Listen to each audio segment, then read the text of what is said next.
Bonjour, merci de vous être déplacé ce matin. Je serai très brève, je sais que vous êtes très occupés. Cependant, ce qu'on a à dire est très important pour les contribuables québécois. Nous avons toutes les raisons de croire que le gouvernement marois n'a pas l'intention de rembourser les taxes scolaires payées en trop par les contribuables l'an passé, malgré la promesse qu'a fait Mme Marois. Vous vous souvenez de ce projet de loi, le projet de loi 63? Ce projet de loi-là, le gouvernement disait vouloir rembourser 100 millions de dollars payés en trop par les contribuables en deux versements de 50 millions sur 2 ans. Bien, ce projet de loi, il a été déposé, rappelez-vous, en Chambre le 14 novembre dernier. Des consultations particulières ont été demandées. Il y a une vingtaine de groupes qui doivent être entendus. Mais voilà le problème. Ça, c'était en novembre dernier et depuis, eh bien, plus rien ne se passe dans ce dossier.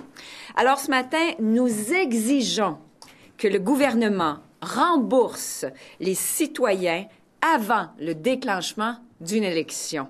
Alors, ce projet de loi, pour le moment, pour nous, là, c'est un mirage, c'est une illusion.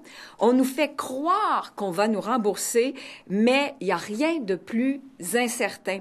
Et voici pourquoi je vous dis que depuis novembre, c'est le silence radio de la part du gouvernement, mais pas dans sa députation. Et là, ça devient intéressant.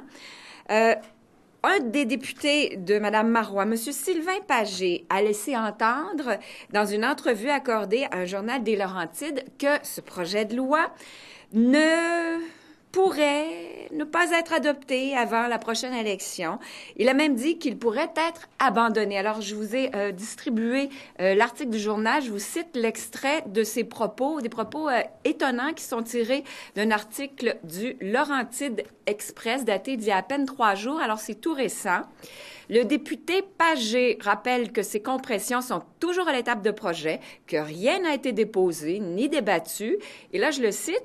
Est-ce que le projet sera adopté avant la prochaine campagne électorale?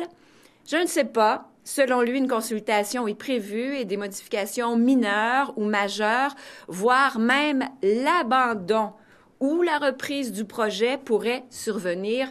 Fin de l'extrait de cet article dont vous avez une copie. Alors, vous comprendrez que la Coalition Avenir Québec, là, en tant que parti de l'économie, parti qui veut redonner aux familles, à la classe moyenne qui est surtaxée, parti qui veut abolir la taxe scolaire, quand on a lu ça, ben nous, on a dit ça pas de bon sens.